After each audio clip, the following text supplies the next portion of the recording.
Hello बच्चों, कैसे हो? आपका स्वागत है त्रिपान स्टडी सेंटर में। आज जो हम करने जा रहे हैं क्लास 10th एनआईएस बोर्ड का जो है सोशल साइंस यानी सामाजिक विज्ञान। जो आज हम चैप्टर करेंगे 23, जो कि काफ़ी महत्वपूर्ण है। Challenges to the Indian democracy यानी भारतीय लोकतंत्र के समक्ष कौन कौन सी चुनौतियां हैं, तो उसके विषय में हम विस्तार पूर्वक चर्चा करेंगे।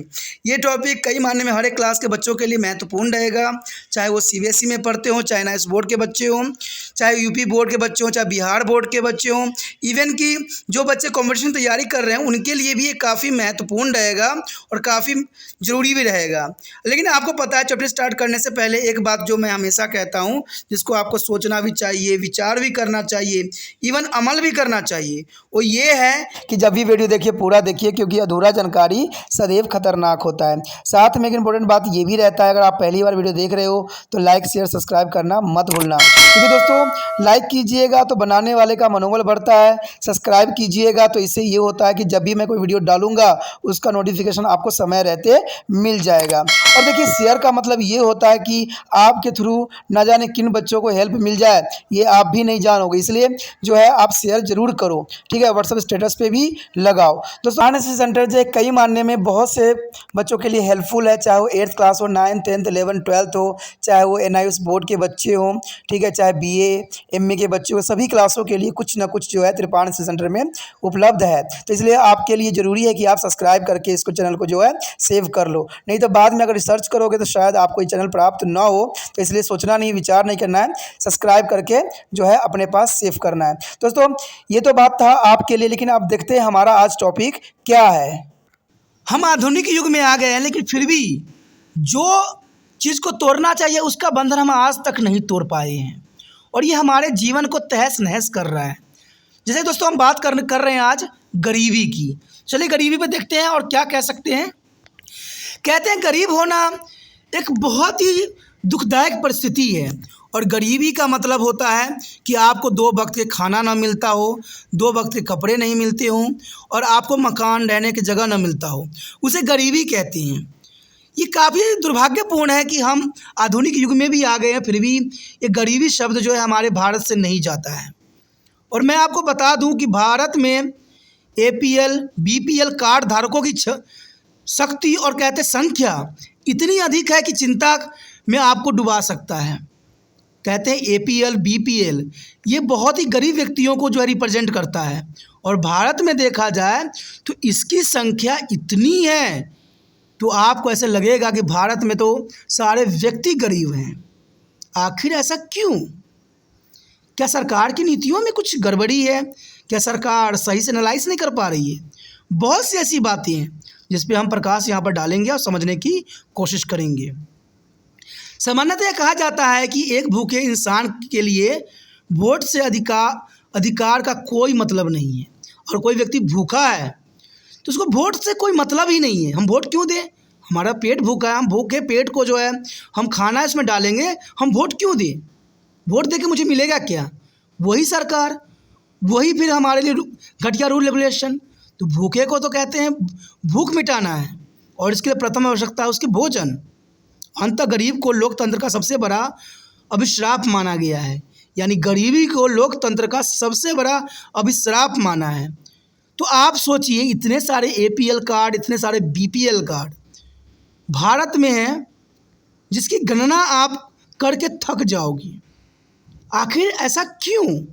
शहर में जाइए, गांव में जाइए, आप कोई कार्ड धारकों की संख्या अधिक से अधिक मिलेगा। आखिर क्या वो लोग कमा नहीं रहे हैं? क्या उनके पास पैसे नहीं हैं? क्या उनके बच्चों को रोज़गार नहीं मिली हुई है?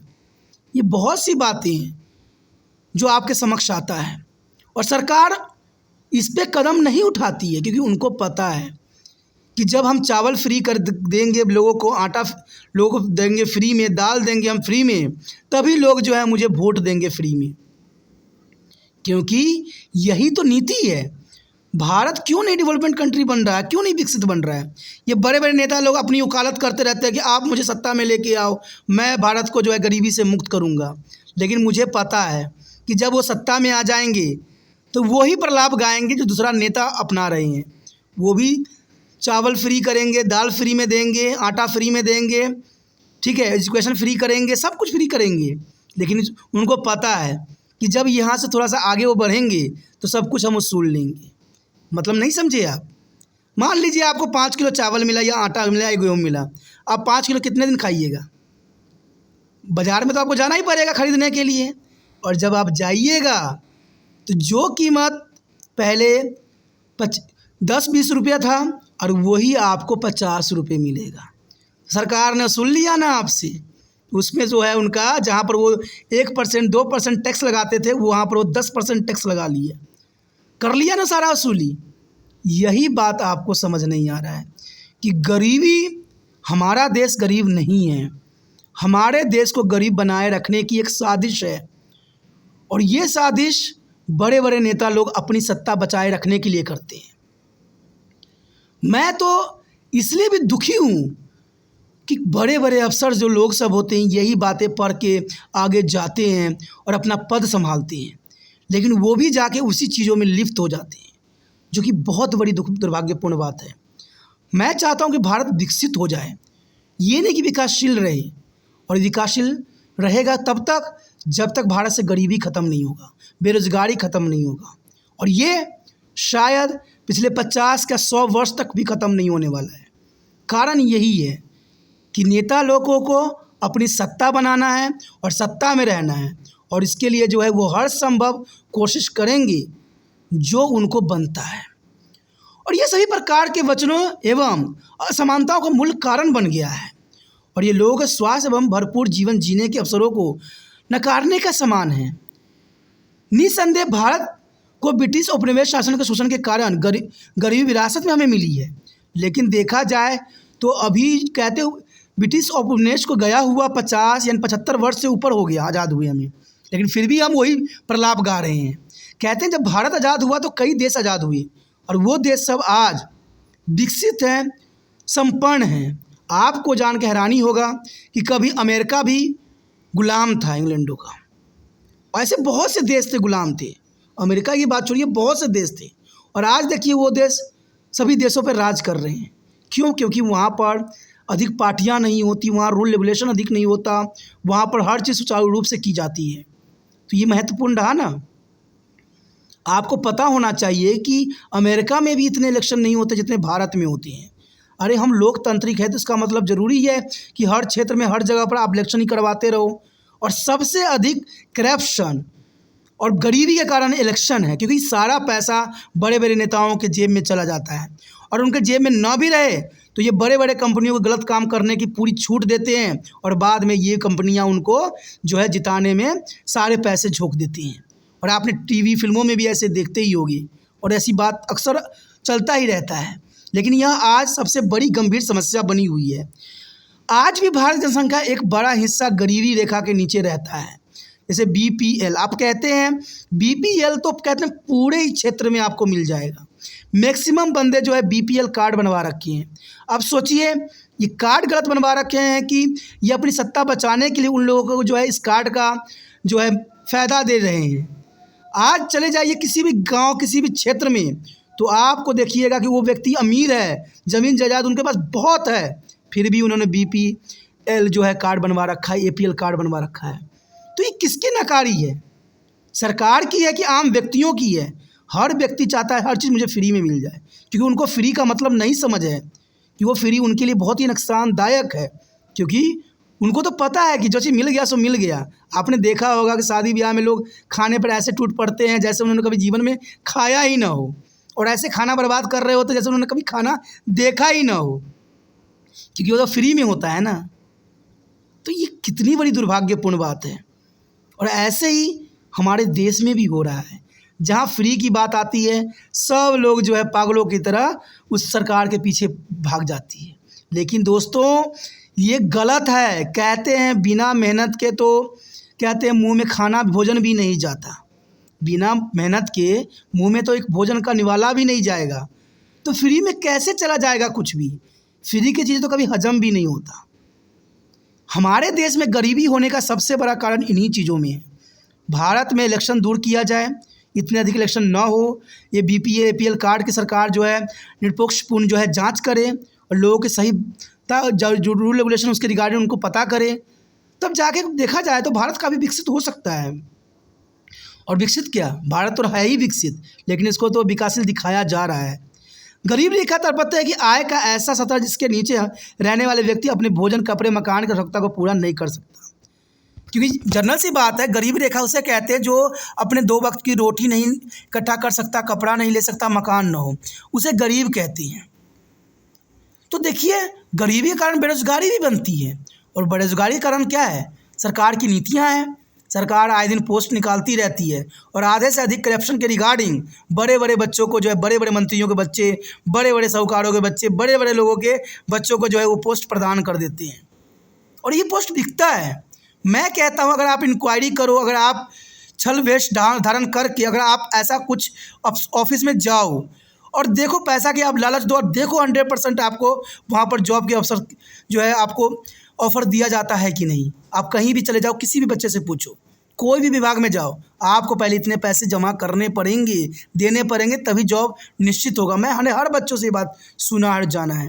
कहते हैं इक्का दुक्का विभाग में होता है जहाँ पर किसी इक्का दुक्का बच्चे से नहीं मांगते, तो इसका मतलब थोड़ी है कि सारे करप्ट नहीं है। करप्ट होने का कारण है इलेक्शन में इनको पैसा चाहिए, और ये पैसा इनको इसी रूप से मिल सकता है। सारे जर्क जो है इलेक्शन ही है। कहते हैं 1960 के दशक में गरीबी रेखा की सरकारी परिभाषा एक व्यक्ति द्वारा पोषक स्तर वाली न्यूनतम कैलोरी की मात्रा वाले भोजन को खरीदने के लिए आवश्यक आय से मापी जाती है, और इसके अनुसार भारतीय परिस्थिति में ग्रामीणों के लिए औसतन 2400 कैलोरी की आवश्यकता होता है। ग्रामीण क्षेत्र में कम से कम 2400 कैलोरी प्रति व्यक्ति को पर डे मिलना चाहिए, और वही शहरी क्षेत्र में 2100 कैलोरी की प्रावधान किया गया है। ग्रामीण क्षेत्र में अधिक इसलिए किया गया क्योंकि ग्रामीण लोग जो है काफ़ी मेहनतशील होते हैं, और शहरी क्षेत्र में जो है 2100 कैलोरी की गई है क्योंकि यहाँ के लोग जो है इतने कार्यशील नहीं रहते हैं। तो ये काफ़ी महत्वपूर्ण है। कहते हैं सभी को आहार मिलना चाहिए, सभी को भोजन मिलना चाहिए, लेकिन सभी को मेहनत भी करना चाहिए। सन 1990 के दौरान खाद्य पदार्थ के अतिरिक्त जैसे कपड़ा, रोजगार, आश्रय, शिक्षा इत्यादि गरीबी की परिभाषा में शामिल किया गया। देखिए 1990 के दशक में जो है गरीबी उनको बोला गया जिनके पास कपड़ा नहीं है, रोजगार नहीं है, आश्रय नहीं है, शिक्षा नहीं है, ये सब गरीब हैं।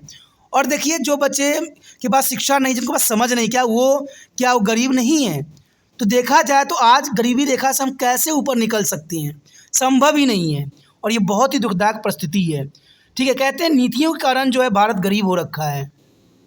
अब देखिए ये चित्र जो है भली भांति आपको समझने के लिए पर्याप्त है कि उधर साइड देखिए बहुत बड़े बड़े बिल्डिंग दिख रहे हैं, और यहाँ पर देखिए झुग्गी झोपड़ी दिख रहा है। ये झुग्गी झोपड़ी भी सरकार की नीतियों के ही परिणाम होता है, क्योंकि आपको पता ही होगा कि बड़े लोग जो हैं इनको वोट देना कभी पसंद नहीं करते हैं, क्योंकि उनको कोई लाभ नहीं होता। मेन जो इनको वोट देता है वो आम गरीब बंदे देते हैं जो झुग्गी झोपड़ियों में होते हैं। कारण कई होते हैं, कहीं उनको घर को उजाड़ ना दे, कहीं उनको जो हटा ना दे, और ये सब बनते कैसे हैं? देखिए ये कहीं से भी आ जाते हैं, यहाँ पर रहने लग जाते हैं, तो सरकार अपनी नीतियों से इनको वोटर कार्ड बना देते हैं, ये बनाते हैं, वो बना देती हैं, और ये अपना आगे जीवन व्यतीत करने लग जाते हैं। तो जनरल सी बात है, यहाँ के रह जाते हैं। सरकार जब इनको उठाकर दूसरे साइड रखती है, फिर जाके झुग्गी झोपड़ी बना लेते हैं, क्योंकि सरकार की नीति ही सख्त नहीं है ना। कारण क्या है? सरकार की नीति सख्त नहीं है, और उनको पता है कि वोट उन्हीं से उनको मिलना है, तभी जाके वो लोग किसी प्रकार के एक्शन नहीं लेती हैं, और ये बहुत गलत है। कहते हैं सरकार इनके लिए घर बना के देती भी है, फिर भी आप देखिए इनके झुग्गी झोपड़ी आज भी हर एक शहर में नज़र आ जाएगी। कारण क्या है? कारण सोचिए, आखिर ऐसा क्यों? क्योंकि सरकार की नीतियां फेल हैं। आज के दौरान में गरीबी अधिकारों को वंचित किए जाने के साथ जोड़ा भी गया है, और यह मदुल उल हक एवं अमर्त्य सेन द्वारा जो है प्रचलित जो है मानव विकास सूचकांक के साथ भी संबंधित है। यानी महमूद उल हक और अमर्त्य सेन द्वारा जो है प्रचलित है, और मानव विकास सूचकांक के दृष्टिकोण गरीबी की परिभाषा में सामाजिक, आर्थिक, राजनीतिक और मानव अधिकार को शामिल किया गया है, जो कि काफ़ी महत्वपूर्ण है। भारत में लगातार अब जो व्यवस्थित गरीबी का अनेक कारण हैं, जिसमें से एक महत्वपूर्ण कारक जो है व्यापक बेरोजगारी एवं अबेरोजगारी यानी अंडर एम्प्लॉयमेंट। देखिए मैंने पहले ही कहा था, बेरोजगारी सबसे बड़ी समस्या है। सबसे बड़ी समस्या गरीबी का बेरोजगारी है, और सरकार ये सोचती है या बहुत ही अपने आप को आगे पीठ थपथपाती है कि भाई हम तो बेरोजगारी भत्ता दे रहे हैं, लेबर कार्ड बनवा रहे हैं, ये कर रहे हैं, लेकिन इससे कुछ नहीं होने वाला है। लोगों को रोज़गार दीजिए, रोज़गार मिलेगा तब जाके देश में हर तरह के प्रॉब्लम का सलूशन होगा। रोज़गार व्यक्ति रहेगा, न दंगा फसाद में हो जाएगा, न आपके इलेक्शन में नारे लगाने जाएगा। जब आप वोटिंग करवाइएगा तो वो ऐसे व्यक्ति को चुनेगा जो उनके लिए कार्य करे, क्योंकि वो समझदार हो चुके होंगे। क्योंकि काम करने वाला व्यक्ति जो है हर बातों को सोचना जानता है, और बेल्ला व्यक्ति सिर्फ यही देखता है कि कौन शराब का जो है बोतल दे रहा है, कौन फ्री में कपड़ा बंटवा रहा है, कौन जो है पैसे दे रहा है, तब जाकर उनको वोट देता है। तो ये कारण तो यही है। आप जो ये लालचे दे रहे हो, ये सब फ्री वाले कामें कर रहे हो, उनको समेटिए। भारत ऑटोमेटिक जो है विकसित हो जाएगा, और हमें किसी देश की मंजूरी की आवश्यकता नहीं है। कहते हैं जो दो देश कोई विकास करता है या जो कोई तरक्की करता है तो अपने आप पूरे विश्व को दिख जाता है, उसको हमें किसी चीज़ से मान्यता प्राप्त करवाने की ज़रूरत नहीं है। कहते हैं हम स्वयं ही सर्वश्रेष्ठ हैं, किसी को कहने से क्या सर्वश्रेष्ठ हम होंगे। तो यही बात इम्पोर्टेंट होता है।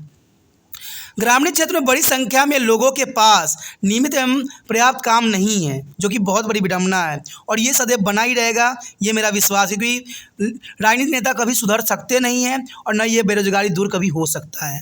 शहरी क्षेत्रों में भी शिक्षित बेरोजगारी की संख्या बहुत अधिक है। यद्यपि जनसंख्या सबसे बड़ा साधन है, यद्यपि बढ़ती हुई जनसंख्या को भी गरीबी का एक कारण माना जाता है। तो मानोगे ही, जब इन आम व्यक्तियों को पढ़ाओगे नहीं, अच्छा शिक्षित नहीं दोगे, तो जनसंख्या तो ये बढ़ाएंगे ही बढ़ाएंगे। घर में बैठ के क्या कर सकते हैं, इनके पास ना काम धंधा होता है न कुछ होता है, और सभी से कारण जो बिल्ला मनी होता है, जो सभी कारणों का कारण बनता है।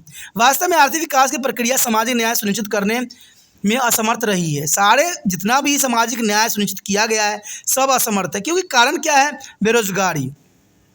अगर इनको रोज़गार दीजिएगा तो ये हर तरह के जो है अपने कार्य करने में सक्षम हो जाएंगी, क्योंकि गरीब एवं अमीर के बीच खाई के पाटा नहीं जा सकता। आपको पता है जो गरीब है वो गरीब होता चला जा रहा है, जो अमीर है वो अमीर होता जा रहा है। रीज़न क्या है? गरीब अगर अच्छा खासा कमा रहा है तो इसका मतलब वो गरीब ही है अभी। क्यों? क्योंकि महंगाई बढ़ गई ना।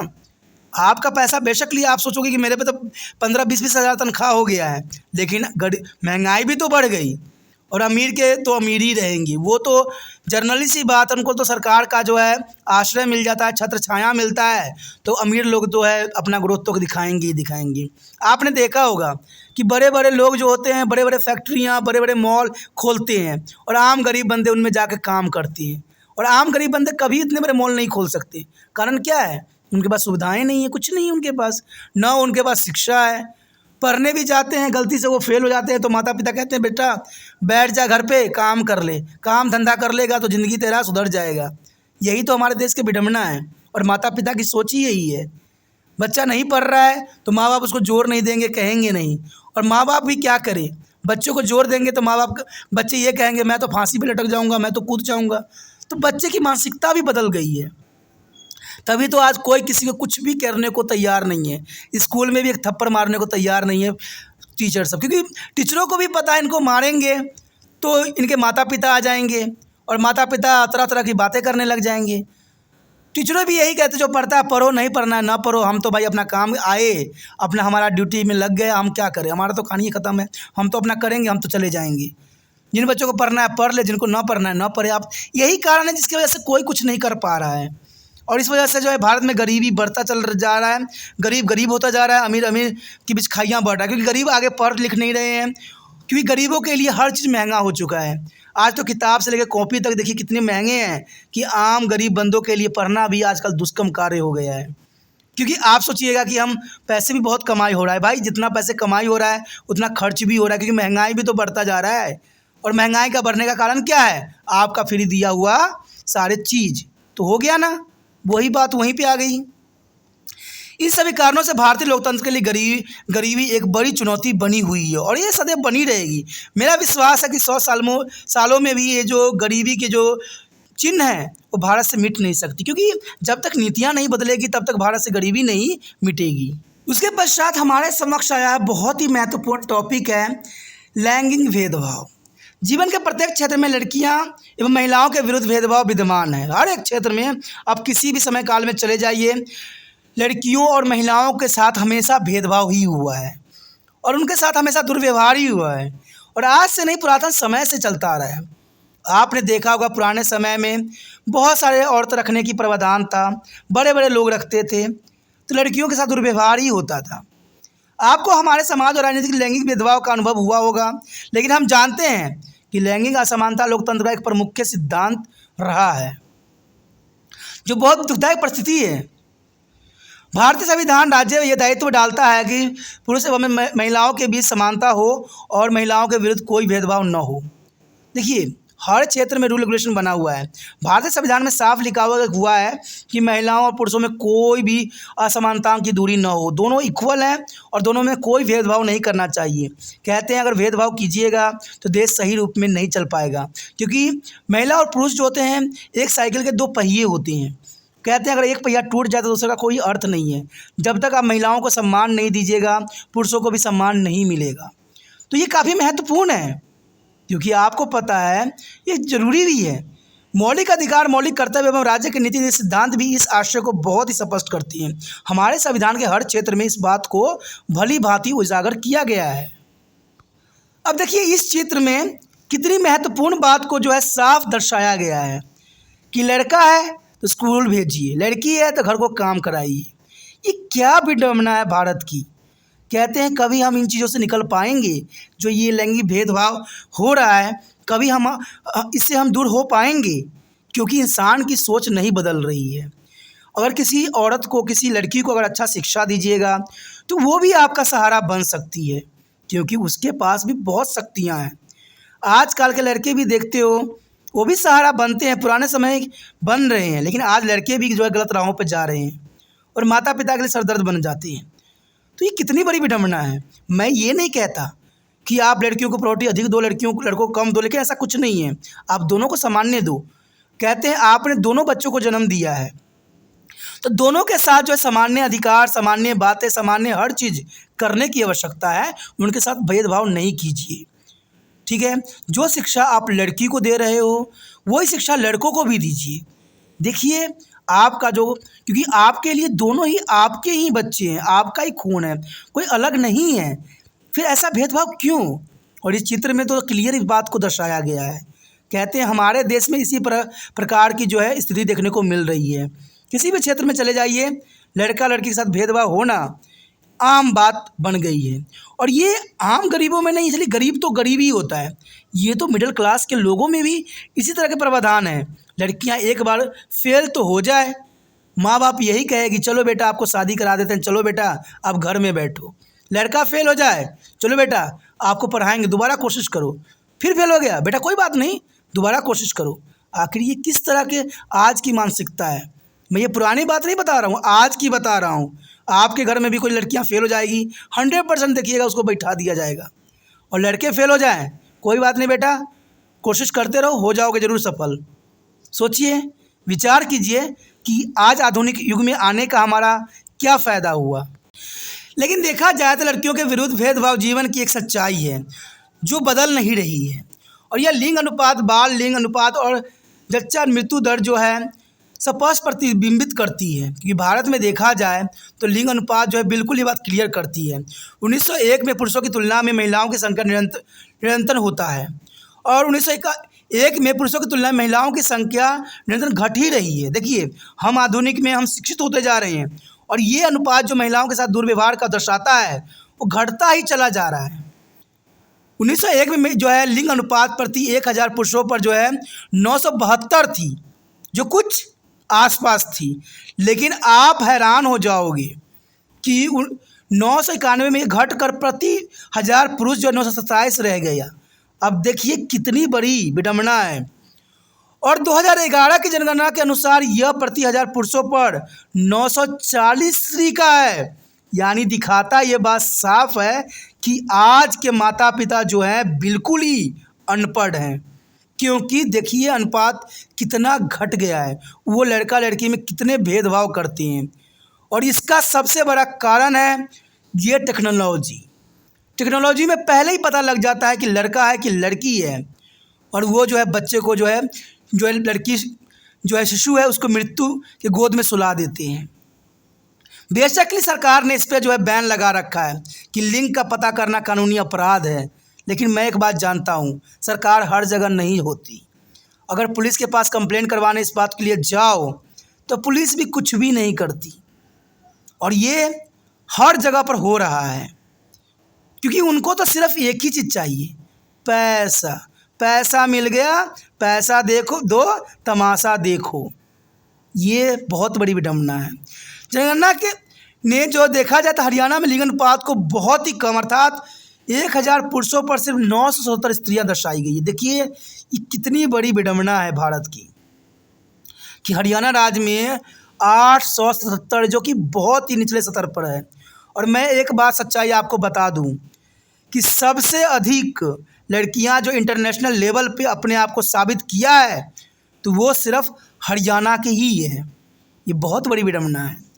दमन दीव में ये सबसे कम है 618। चलिए ये क्षेत्र जो है विरल है तो यहाँ कम है, लेकिन सबसे दुर्भाग्यपूर्ण तो और भी बन जाता है।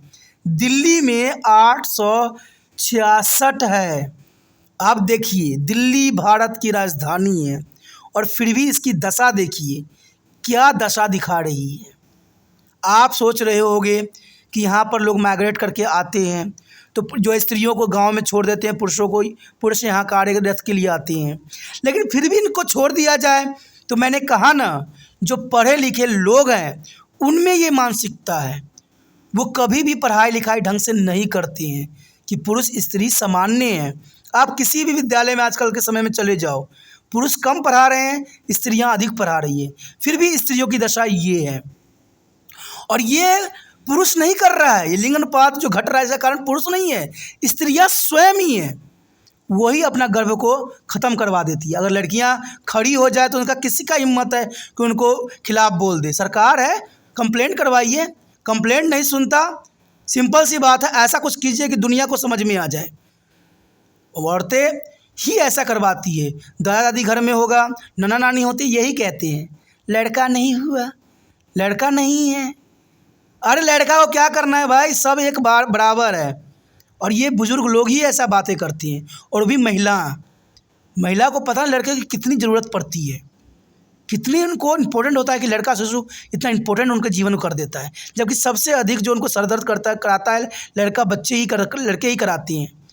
तो ये हमारे देश में जो है पुराने सभ्यताओं को लेकर चले आए हैं कि जो कहते हैं मरण उपरांत जो है लड़के जो है उनको आग देंगे, ऐसा सिस्टम सोच रखी है। लेकिन ऐसा नहीं है, लड़कियां भी उनका ही संतान होते हैं, वो भी उन्होंने अपने ही शरीर से जन्म दिया होता है। तो उनके साथ भेदभाव क्यों?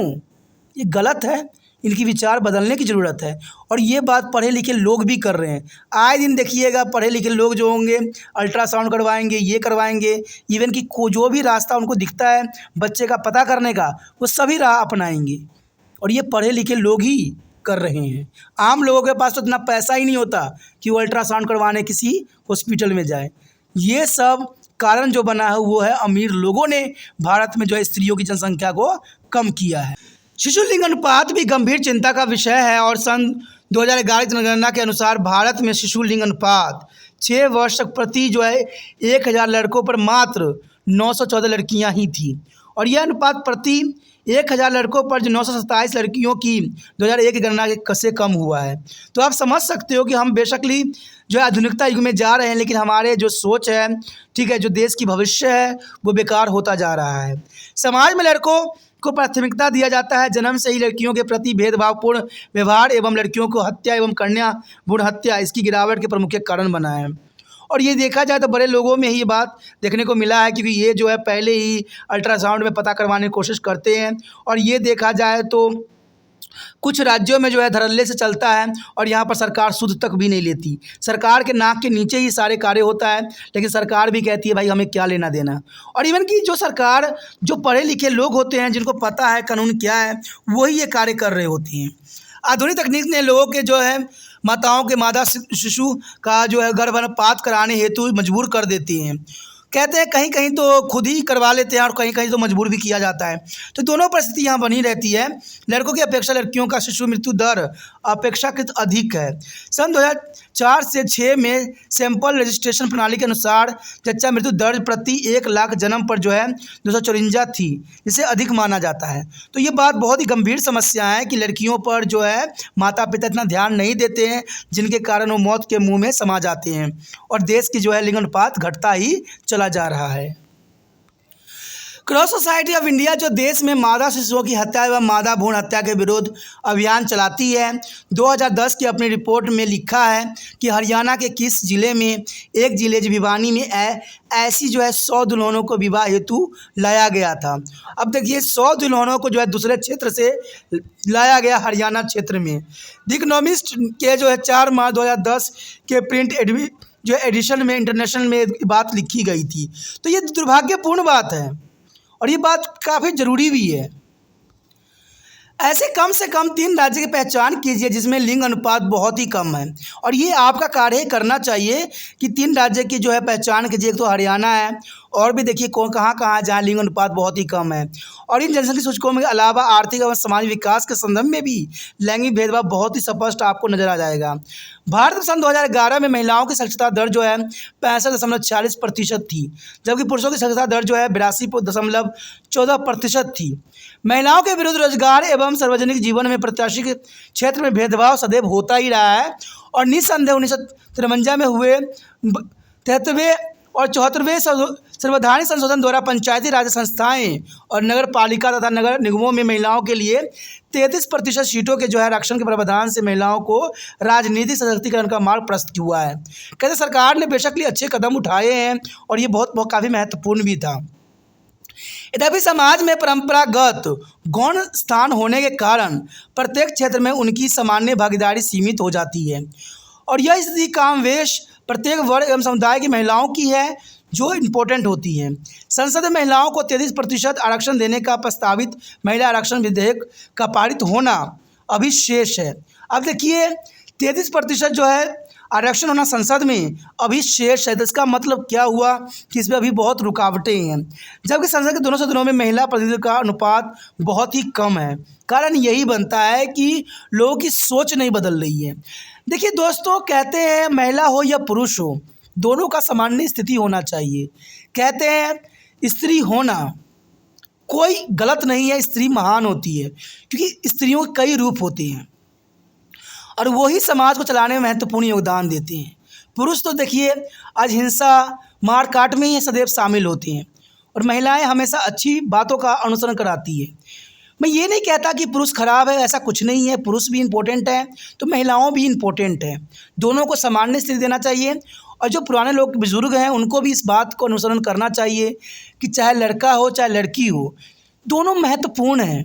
कहते हैं लड़का होना या लड़की होना ये सारे डिपेंड करता है पुरुषों के ऊपर, क्योंकि आप अगर साइंस पढ़ते हो तो आपको पता होगा कि लड़कियों में सिर्फ XX क्रोमोसोम होता है और लड़कों में XY क्रोमोसोम होता है, और लड़का होने के लिए Y क्रोमोसोम चाहिए, और ये क्रोमोसोम लड़कों में ही विद्यमान होता है।